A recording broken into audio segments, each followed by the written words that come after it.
मैं आपको कृतिका सहायक पुस्तक पाठ दो का शेष भाग पढ़ाने जा रही हूँ। दोस्त वे हमारी भी थी, माँ की भूमिका हमारे पिता बखूबी निभा देते थे। मुझे याद है बचपन में भी हमारे घर में किसी की चिट्ठी आने पर कोई उससे यह नहीं पूछा था कि उसमें क्या लिखा है, भले वह एक बहन की दूसरी के नाम क्यों न हो, और माँ यह जानने को बेहाल हो कि बीमारी से वह उभरी या नहीं। छोटे से घर में 6 बच्चों के साथ सास ससुराल के रहते हुए भी हर व्यक्ति को अपना निजत्व बनाए रखने की छूट थी। इसी निजत्व बनाए रखने की छूट का फायदा उठाकर हम 3 बहन और छोटा भाई लेखन के हवाले हो गए। लीक से खिसके अपने पूर्वजों में माँ और नानी ही रही होती तो गनीमत रहती, पर अपनी एक परदादी भी थी जिन्हें कतार से बाहर चलने का शौक था। उन्होंने व्रत ले रखा था कि अगर खुदा के फजल से उनके पास कभी दो से ज्यादा धोतियां हो जाएंगी तो वे तीसरी दान कर देंगी। जैन समाज में परगिरह की सनक बिरादरी बाहर हरकत नहीं मानी जाती थी, इसलिए वहां तक तो ठीक था, पर उनका असली जलवा तब देखने को मिला जब मेरी माँ पहली बार गर्भवती हुई। मेरी परदादी ने मंदिर में जाकर मन्नत मांगी कि उनका पतोहू का पहला बच्चा लड़की हो।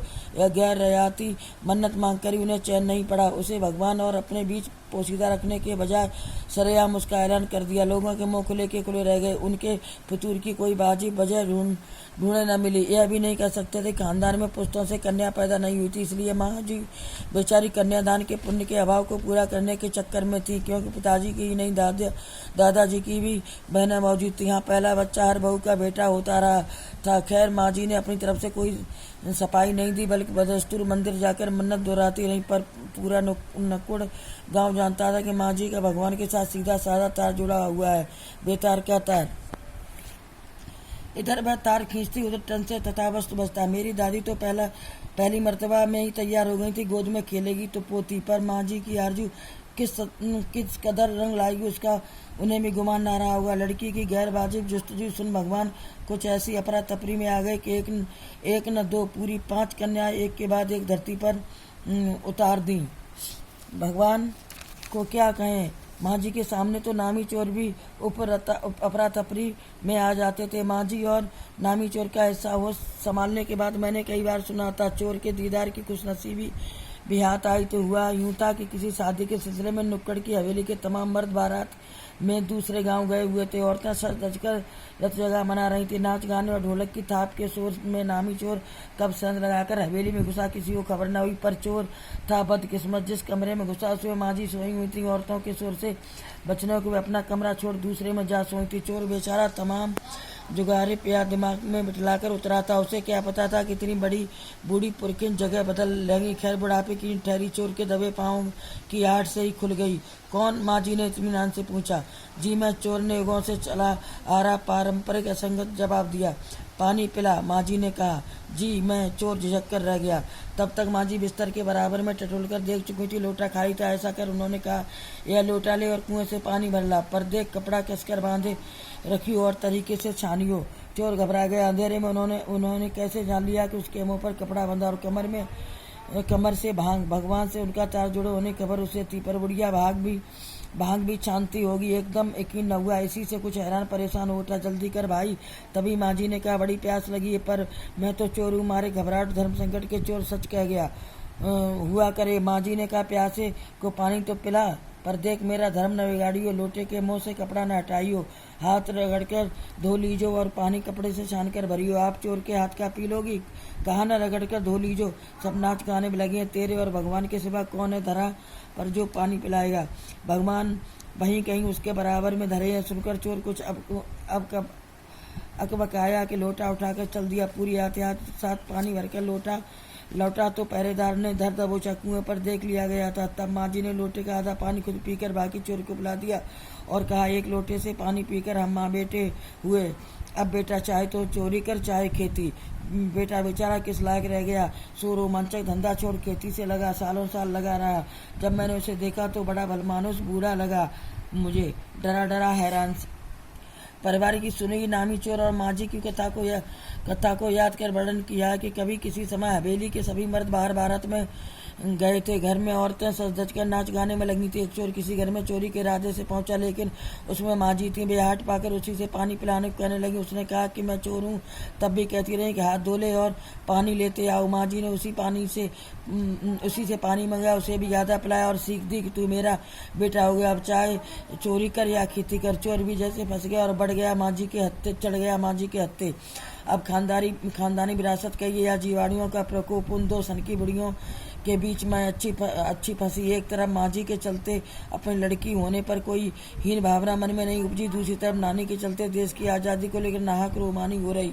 15 अगस्त 1947 को जब देश को आज़ादी मिली, या कहना चाहिए जब आज़ादी पाने का जश्न मनाया गया, तो दुर्योग से मैं बीमार था। उसी दिन टाइफाइड खासा जानलेवा रोग माना जाता था, इसलिए मेरे तमाम रोने धोने के बावजूद डॉक्टर ने मुझे इंडिया गेट जाकर जश्न में शिरकत करने की इजाज़त नहीं दी। चूँकि डॉक्टर अपने नाना के परम मित्र, उनसे ज़्यादा नाना थे, इसलिए हमारे पिताजी जो बात सत्ताधारियों से लड़ते भिड़ते फिरते थे, चुप्पी साध गए।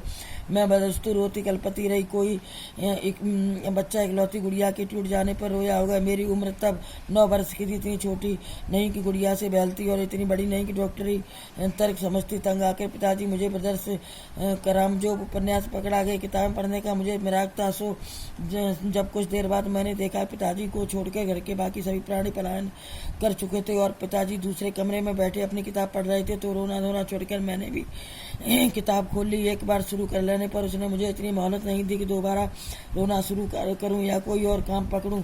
उस वक्त ब्रदर्स कराम जो मुझे देने में क्या तुक थी, तब मेरी समझ में नहीं आया। किताब कितनी समझ में आई मैं अब तक नहीं जानती, क्योंकि उसके बाद इतनी बार पढ़ी कि सारे पाठ आपस में गड़बड़ हो गए। कितनी पहली बार में पल्ले पढ़ा, कितना बाद में कहना मुश्किल, पर इतना विश्वास के साथ कह सकती हूँ कि उसका एक अध्याय जो बच्चों पर होने वाला अनाचार अत्याचार पर था, मुझे पहली बार में ही लगभग कंठस्थ हो गया था। उम्र के हर पड़ाव पर मेरे साथ रहा और मेरे लेखन के एक महत्वपूर्ण भाग को प्रभावित करता रहा। जादू का कालीन मेरा नाटक नहीं, वह 3 किलो की छोरी जैसी कहानियां, वह कठगुलाब उपन्यास के कई अंश सामाजिक मान्यताओं के खिलाफ अपने परिवार के रूढ़ भंजक व्यक्तित्व और संस्कार का वर्णन करते हुए लेखक ने लिखा है। 15 अगस्त 1947 जब देश आज़ाद हुआ, तब आज़ादी पाने का जश्न मनाया गया, तो दुर्भाग्य से मैं बीमार थी। उन दिनों टाइफाइड खासा जानलेवा रोग माना जाता था, इसलिए बहुत जिद करने के बावजूद मुझे इंडिया गेट जाने की अनुमति नहीं मिली। मैं लगातार रोती कलपती रही। क्या कोई बच्चा इकलौती गुड़िया के टूट जाने पर रोया होगा? मेरी उम्र तब 9 वर्ष की थी, इतनी छोटी नहीं गुड़िया से बहलती और इतनी बड़ी नहीं कि डॉक्टरी तर्क समझती। तंग आकर पिताजी मुझे ब्रदर्स कराम जो उपन्यास पकड़ा गए। थोड़ी देर बाद मैंने रोना धोना छोड़कर मैंने भी किताब खोल ली। माँ जी की मन्नत का असर रहा हुआ कि मैं ही नहीं, मेरी चारों बहनें भी लड़की होने के नाते किसी हीन भावना का शिकार नहीं हुई। नानी माँ और परदादी की परंपरा बरकरार रखते हुए लीक पर चलने से भी इनकार किए रही। पहली लड़की जिसके लिए मन्नत मांगी गई थी मैं नहीं, मेरी बड़ी बहन मंजुल भगत थी। घर का नाम था रानी, बाहर का मंजुल लेकर अवतार हुआ मंजुल भगत, क्योंकि लिखना शादी के बाद शुरू किया और अपना नाम बदलकर पति का ग्रहण करने में कोई हीन भावना आड़े नहीं आई, इसलिए पैदाशी जैन नाम छोड़ भगत बनी। दूसरे नंबर पर मैं थी। घर का नाम उमा, बाहर का मृदुला। मैंने भी शादी के बाद लिखना शुरू कर दिया तो बतौर लेखक का नाम चला मृदुला गर्ग। मुझे याद है जब हमने लिखना शुरू किया उससे कुछ पहले नारीवाद का चलन हुआ था। शादी के बाद नाम न बदलने का रिवाज उसी ने चला था। मन्नू भंडारी का हवाला देकर हमसे पूछा भी जाता था कि आप लोग इतनी पौगापंथी घर गुस्सू क्यों हो, नाम क्यों बदला? हमारे पास इसका कोई ढंग का जवाब नहीं होता था, जब अब भी नहीं है। पर नाम बदलने से अपने व्यक्तित्व का कोई नुकसान होते मैंने नहीं देखा। पूछने को तो पिताजी से लोग यह भी पूछते थे, 5 बेटियों से आपका मन नहीं भरा जो हर बेटी के 2-2 नाम रख छोड़े हैं? मुझसे छोटी बहन का घर का नाम है गौरी और बाहर का चित्रा, वह नहीं लिखती। उसका कहना है कि वह इसलिए नहीं लिखती क्यों घर में कोई पढ़ने वाला भी तो चाहिए। खैर उसके बाद जब 4थी 5वीं बेटियां पैदा हुई तो पिताजी ने इतनी बात जमाने को सुना दी कि उनका एक नाम ही रखा, रेणु और अचला। 5 बहनों के बाद एक भाई हुआ राजीव। मजे की बात यह है कि बीच की 2 बहनें ही लेखन से बची रही, अचला और राजीव, फिर उसमें जा फंसे। अचला मुझसे 8 साल छोटी और वक्त के बदलाव की लाज रखते हुए अंग्रेजी में लिखती है, पर राजीव फिर हिंदी के हवाले। बच्चों शेष पाठ कल पढ़ाऊंगी।